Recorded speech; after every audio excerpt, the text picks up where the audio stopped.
The Gruffalo's Child by Julia Donaldson. The Gruffalo said that no Gruffalo should ever set foot in the deep dark wood. Why not? Why not? Because if you do, the big bad mouse will be after you. I met him once, said the Gruffalo. I met him a long, long time ago.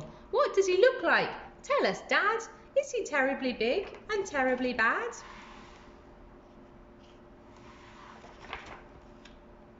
I can't quite remember, the Gruffalo said. Then he thought for a minute and he scratched his head. The big bad mouse is terribly strong, and his scaly tail is terribly long. His eyes are like pools of terrible fire, and his terrible whiskers are tougher than wire. One snowy night when the Gruffalo snored, the Gruffalo's child was feeling bored. The Gruffalo's child was feeling brave, so she tiptoed out of the Gruffalo cave. The snow fell fast and the wind blew wild. Into the woods went the Gruffalo's child. Aha, aho, a trail in the snow. Whose is this trail and where does it go? A tail poked out of the log pile house. Could this be the tail of the big bad mouse?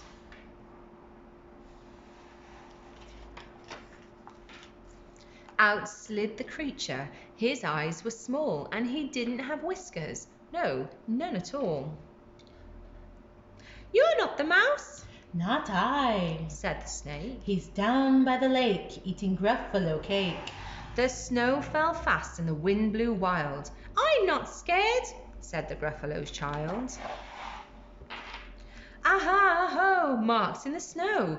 Whose are these claw marks and where do they go? Two eyes gleamed out of a treetop house. Could these be the eyes of the big bad mouse?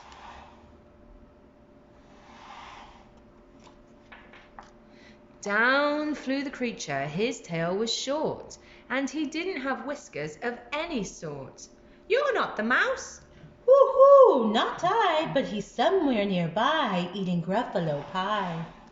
The snow fell fast and the wind blew wild. I'm not scared, said the Gruffalo's child. Aha, aho, a track in the snow. Whose is this track and where does it go? Whiskers at last and an underground house. Could this be the home of the big bad mouse? Out slunk the creatures. His eyes weren't fiery, his tail wasn't scaly, his whiskers weren't wiry. You're not the mouse? Oh no, not me. He's under a tree drinking Gruffalo tea. It's all a trick, said the Gruffalo's child, as she sat on a stump where the snow lay piled. I don't believe in the big bad mouse.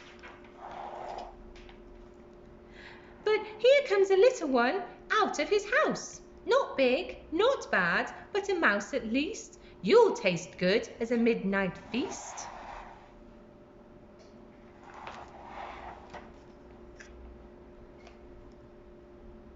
Wait, said the mouse. Before you eat, there's a friend of mine you ought to meet.